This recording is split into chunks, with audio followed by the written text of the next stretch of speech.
Hi friends, வணக்கம். பாவக்காவை ஒரு முறை இந்த வீடியோவில் காமிச்சிருக்கிற மாதிரி செஞ்சு பாருங்கள்.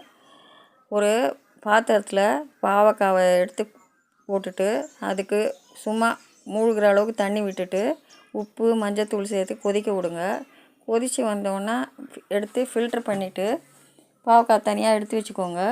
கொஞ்சம் ட்ரை ஆகட்டும். அது ஒரு கப்பில் நான் கடலை மாவு, ரவை, அதுக்கப்புறம் மிளகாத்தூள், தனியாத்தூள், உப்பு இதெல்லாம் சேர்த்து பாவக்காவையும் அதில் பிரட்டிட்டு ஒரு 10 நிமிஷம் ஊற வச்சுட்டேன். வாணலில் கடுகு பொரிஞ்ச உடனே இந்த கலந்து வச்ச பாவக்காவை கொட்டி நல்லா அந்த எண்ணெயோடு மிக்ஸ் ஆகிற மாதிரி பிரட்டி விட்டுட்டு ஒரு 5 நிமிஷம் மூடி போட்டு மூடி வச்சுட்டேன். அதுக்கப்புறம் ஓப்பன் பண்ணிவிட்டு இந்த பாவக்காவை எடுத்து பிரட்டி விடுங்க. திரும்பவும் மூடி போட்டு மூடி வச்சுருங்க. ஒரு 5 நிமிஷம் அப்படியே இருக்கட்டும். அதுக்கப்புறம் மூடி எடுத்துகிட்டு கருவேப்பிலை சேர்த்து நல்லா பிரட்டி விட்டுட்டு திரும்ப ஒரு 5 நிமிஷம் மூடி வச்சுருங்க. அது கொஞ்சம் கொஞ்சமாக கலர் சேஞ்ச் ஆகும், கிறிஸ்பியாகவும் ஆகும். இது நல்லாயிருக்கும் டேஸ்ட்டாக. எந்த சாதத்துக்குமே நீங்கள் வச்சு சாப்பிட்லாம்.